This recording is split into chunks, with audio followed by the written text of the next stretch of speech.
ಎಲ್ರಿಗೂ ನಮಸ್ಕಾರ. ನಾನು ಭಾರತಿ ಮರವಂತೆ. ಈ ರಂಗೋಲಿ ಪಯಣದಲ್ಲಿ ಹೂಗಳ ರಂಗೋಲಿ ಬಿಡಿಸ್ತಾ ನಿಮ್ಮೊಂದಿಗೆ ಮಾತನಾಡ್ತಾ ಇದ್ದೇನೆ. ರಂಗೋಲಿ ಎಂದಾಕ್ಷಣ ಚುಕ್ಕೆ ಇಟ್ಟು ಚಿತ್ರ ಬಿಡಿಸೋದು ಎಂಬ ಅಭಿಪ್ರಾಯವಿದೆ. ಆದರೆ ರಂಗೋಲಿಯ ಒಳಹೊಕ್ಕು ನೋಡಿದಾಗ ಈ ಕಲೆಯಲ್ಲಿರುವ ನಮ್ಮ ಹಿರಿಯರ ಜ್ಞಾನ ನಿಜಕ್ಕೂ ಆಶ್ಚರ್ಯವಾಗತ್ತೆ. ರಂಗೋಲಿ ಕೇವಲ ಗೆರೆಚುಕ್ಕೆಗಳಲ್ಲ, ಅದರಲ್ಲಿ ಜನಪದ ವಿಜ್ಞಾನವಿದೆ, ಸಾಹಿತ್ಯವಿದೆ, ಕಲಾ ಸೌಂದರ್ಯವಿದೆ, ಧಾರ್ಮಿಕತೆ ಇದೆ, ಬದುಕಿನ ಸಂದೇಶವಿದೆ. ರಂಗಯ್ಯ ಬರ್ತಾನೆಂದು ರಂಗೋಲಿ ನಾಬಿಟ್ಟೆ ಎನ್ನುವ ಜನಪದರ ಹಾಡಲ್ಲಿ ಮುಗ್ಧ ಭಕ್ತಿ ಇದೆ.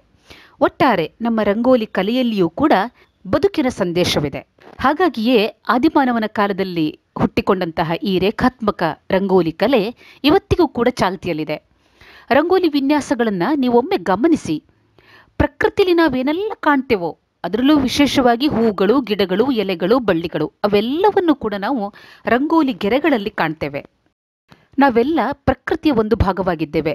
ಪ್ರಕೃತಿಯನ್ನ ಬಿಟ್ಟು ನಮಗೆ ಬದುಕಲಿಕ್ಕೆ ಸಾಧ್ಯವೇ ಇಲ್ಲ. ಈ ಪರಿಸರ ಜಾಗೃತಿಯ ಸಂದೇಶಗಳನ್ನು ನಾವು ವರ್ತಮಾನದಲ್ಲಿ ಕಾಣ್ತಾ ಇದ್ದೇವೆ. ಆದರೆ ನಮ್ಮ ಹಿರಿಯರು ರಂಗೋಲಿ ಮೂಲಕ ಪರಿಸರ ಜಾಗೃತಿಯ ಸಂದೇಶವನ್ನು ನೀಡಿದ್ದಾರೆ ನೋಡಿ. ಪರಿಸರ ರಕ್ಷಣೆ ಬಗ್ಗೆ ನಿತ್ಯವೂ ರಂಗೋಲಿ ಮೂಲಕ ನಮ್ಮನ್ನು ಎಚ್ಚರಿಸ್ತಾ ಇದ್ರು. ಹೆಚ್ಚಾಗಿ ಗಿಡಗಳು, ಬಳ್ಳಿಗಳು, ಹೂವುಗಳು, ಮೊಗ್ಗುಗಳನ್ನು ನಾವು ರಂಗೋಲಿಗಳಲ್ಲಿ ಕಾಣ್ತೇವೆ.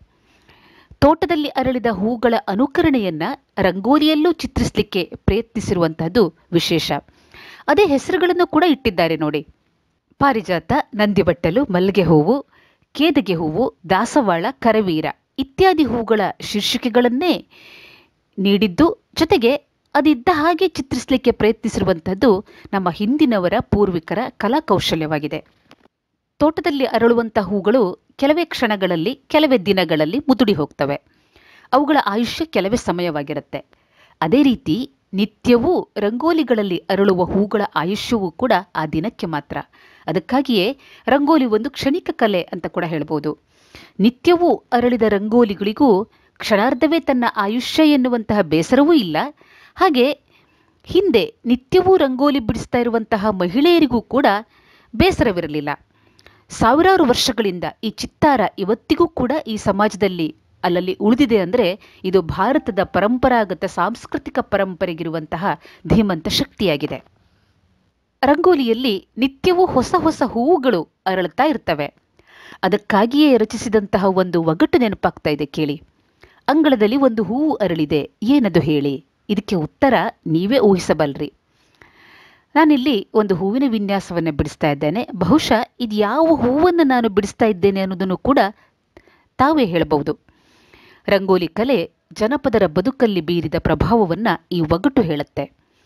ಪ್ರಕೃತಿಯ ಸಂರಕ್ಷಣೆ, ಪೋಷಣೆ ನಮ್ಮೆಲ್ಲರ ಜವಾಬ್ದಾರಿ, ನಮ್ಮೆಲ್ಲರ ಹೊಣೆ ಎನ್ನುವ ಸಾರ್ವತ್ರಿಕ ಸಂದೇಶವನ್ನು ಜನಪದರು ಅಂದೇ ರಂಗೋಲಿ ಮೂಲಕ ನೀಡಿದ್ದಾರೆ ನೋಡಿ. ಪ್ರತಿನಿತ್ಯವೂ ಮನೆ ಹೊರಗಡೆ ಕಾಲಿಟ್ಟಾಕ್ಷಣ, ರಂಗೋಲಿ ನೋಡಿದಾಕ್ಷಣ ಪರಿಸರ ಸಂರಕ್ಷಣೆಯ ಬಗ್ಗೆ ನಾವು ಎಚ್ಚರವಾಗಬೇಕೆನ್ನುವಂಥ ಸಂದೇಶವೂ ಕೂಡ ಈ ರಂಗೋಲಿ ಕಲೆಯಲ್ಲಿದೆ. ಹಿಂದೆಲ್ಲ ಎಲ್ಲರ ಮನೆಗಳಲ್ಲೂ ಅಂಗಳದಲ್ಲಿ ದೇವರ ಎದುರು, ಹೊಸ್ತಿಲಿಗೆ, ತುಳಸಿ ಕಟ್ಟೆ ಎದುರು ಪ್ರತಿ ಹಬ್ಬಗಳಿಗೆ, ಮದುವೆ, ಮುಂಜಿಗೆ ವಿವಿಧ ಬಗೆಯ ರಂಗೋಲಿಯನ್ನು ಬಿಡಿಸ್ತಾ ಇದ್ರು. ಯಾರಾದರೂ ರಂಗೋಲಿಯನ್ನು ಮುಟ್ಟಿದ್ರೆ ಅಥವಾ ಮೆಟ್ಟಿದ್ರೆ ಕ್ಷಣಾರ್ಧದಲ್ಲಿ ಅದು ಹಾಳಾಗ್ತಾ ಇತ್ತು. ಈಗ ಹಾಗಲ್ಲ ನೋಡಿ. ಇವತ್ತಿನದ್ದು ತಂತ್ರಜ್ಞಾನದ ಯುಗದಲ್ಲಿ ನಾವಿದ್ದೇವೆ. ಒಮ್ಮೆ ಬಿಡಿಸಿದ ರಂಗೋಲಿಯನ್ನು ಮೊಬೈಲ್ನಲ್ಲಿ ಸೆರೆ ಹಿಡಿದು ಸಾಮಾಜಿಕ ಜಾಲತಾಣಗಳಲ್ಲಿ ಪ್ರಸಾರ ಮಾಡುವಂತಹ ಯುಗವಿದು. ಒಂದು ಗುಂಡಿ ಒತ್ತಿದ್ರೆ ಸಾಕು, ಇಡೀ ಜಗತ್ತಲ್ಲಿ ಏನೆಲ್ಲ ಆಗ್ತಾ ಇದೆ ಎಲ್ಲವೂ ಮಾಹಿತಿಯೊಂದಿಗೆ ವೀಕ್ಷಿಸುವಂತಹ ಯುಗವಿದು. ತುಂಬ ವರ್ಷಗಳ ಹಿಂದೆಲ್ಲ ರಂಗೋಲಿ ಬಿಡಿಸ್ಲಿಕ್ಕೆ ಬಾರದೇ ಇದ್ರೆ ತುಂಬ ತಾತ್ಸಾರವಾಗಿ ಕಾಣ್ತಾ ಇದ್ರಂತೆ. ಹುಡುಗಿಗಂತೂ ಮದುವೆ ಮಾಡಬೇಕಾದ್ರೆ ಹಾಡು ಹಸೆ ಬರುತ್ತದೆಯೇ ಎಂದು ಪ್ರಶ್ನಿಸುವ ಕಾಲವಿತ್ತಂತೆ. ಈ ಮೂಲಕ ಹುಡುಗಿಯ ಚುರುಕುತನವನ್ನು, ಸೂಕ್ಷ್ಮ ಗ್ರಹಿಕೆಯನ್ನು, ಕೌಶಲ್ಯವನ್ನು, ಚಾತುರ್ಯವನ್ನು ಅಳೆಯುವಂತಹ ಮಾನದಂಡವಾಗಿತ್ತಂತೆ. ಮಹಿಳೆಯರು ಮಾತ್ರ ರಂಗೋಲಿ ಬಿಡಿಸಬೇಕೆನ್ನುವಂತಹ ನಿಯಮ ಎಲ್ಲೂ ಇಲ್ಲ. ಪುರುಷರು ಬಿಡಿಸುವವರಿದ್ದಾರೆ. ಆದರೆ ಧಾರ್ಮಿಕ ವಿಧಿವಿಧಾನಗಳಲ್ಲಿ ಪುರುಷರು ಮಂಡಲಗಳನ್ನು ಬಿಡಿಸ್ತಾರೆ. ಸಾಮಾನ್ಯವಾಗಿ ಮನೆ ಎದುರು, ದೇವರ ಎದುರು, ತುಳಸಿ ಕಟ್ಟೆ, ಹೊಸ್ತಿಲ ಮೇಲೆ ಮಹಿಳೆಯರು ರಂಗೋಲಿ ಬಿಡಿಸ್ತಾರೆ. ಯಾಕೆಂದರೆ ಈ ರಂಗೋಲಿ ಬಿಡಿಸ್ಲಿಕ್ಕೆ ಯಾವುದೇ ಧಾರ್ಮಿಕ ನಿಯಮಗಳು, ವಿಧಿವಿಧಾನಗಳು ಇಲ್ಲ. ಇವತ್ತಿನ ವಿದ್ಯಮಾನದಲ್ಲಿ ಪುರುಷರಲ್ಲಿಯೂ ಕೂಡ ರಂಗೋಲಿ ಬಿಡಿಸುವಂತಹ ಕಲಾ ಪರಿಣತರಿದ್ದಾರೆ. ಒಂದು ಒಗಟೇ ಇದೆ ಕೇಳಿ. ರಂಗೋಲಿ ಹಾಕಲಿಕ್ಕೆ ಬಾರದಿದ್ರೆ ಹೊಂಗರಕ್ಕನೆ ಕೆತ್ತೆ ತೆಗೆಯಲು ಬರುವುದೇ ಅಂದರೆ ಹೊಂಗಾರ ಮರ ತುಂಬ ಮೃದುವಾಗಿರುತ್ತೆ, ಮೆತ್ತಗಿರುವಂತಹ ಮರವದು. ಹೊಂಗಾರ ಕೆತ್ತಿ ತೆಗೆಯುವಂಥದ್ದು ತುಂಬ ಸುಲಭ. ಅದೇ ರೀತಿ ರಂಗೋಲಿ ಬಿಡಿಸುವುದು ಕೂಡ ಅದರಂತೆಯೇ ಸುಲಭ. ಈ ನೆಲದ ಸಾಂಸ್ಕೃತಿಕ ಪರಂಪರೆಯನ್ನು ಉಳಿಸಿ ಬೆಳೆಸಿದವರು ನಮ್ಮ ಹಿರಿಯರು. ಅವರು ಕೊಟ್ಟ ಕೊಡುಗೆಯನ್ನು ನಾವು ಇವತ್ತು ಮುಂದುವರಿಸ್ತಾ ಇದ್ದೇವಷ್ಟೇ. ಮುಂದಿನ ತಲೆಮಾರಿಗಾಗಿ, ಸಾಂಸ್ಕೃತಿಕ ಪರಂಪರೆಯ ಉಳಿವಿಗಾಗಿ, ಭವಿಷ್ಯತ್ತಿಗಾಗಿ ಪರಂಪರಾಗತ ಈ ಕಲಾ ಸಂಸ್ಕೃತಿಯನ್ನು ಉಳಿಸುವ, ಬೆಳೆಸುವ ದಿಟ್ಟ ಹೆಜ್ಜೆ ಇದು.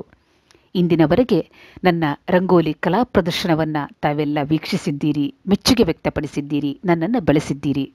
ತಮ್ಮೆಲ್ಲರ ಪ್ರೋತ್ಸಾಹವನ್ನು ಮಗುದೊಮ್ಮೆ ನೆನಪಿಸಿಕೊಳ್ತಾ ಇದ್ದೇನೆ. ನನ್ನ ಈ ಚಾನಲ್ಗೆ ಸಬ್ಸ್ಕ್ರೈಬ್ ಆಗಬೇಕಾಗಿ ವಿನಂತಿ. ವಿಡಿಯೋ ಇಷ್ಟವಾದರೆ ಲೈಕ್ ಕೊಟ್ಟು ಶೇರ್ ಮಾಡಬೇಕಾಗಿ ವಿನಂತಿ. ತಮ್ಮ ಅಮೂಲ್ಯ ಸಲಹೆಗಳನ್ನು ಕಾಮೆಂಟ್ ಬಾಕ್ಸ್ನಲ್ಲಿ ನೀಡಬೇಕೆಂದು ವಿನಂತಿಸ್ತಾ ಇದ್ದೇನೆ. ಮುಂದೆ ಇನ್ನೊಂದು ಸಂಚಿಕೆಯಲ್ಲಿ ನನ್ನ ರಂಗೋಲಿಯೊಂದಿಗಿನ ಪಯಣದ ತುಣುಕುಗಳೊಂದಿಗೆ ಬರ್ತೇನೆ. ತಮ್ಮೆಲ್ಲರ ಶುಭ ಹಾರೈಕೆಗಳು ನನಗಿರಲಿ. ಎಲ್ರಿಗೂ ನಮಸ್ಕಾರ.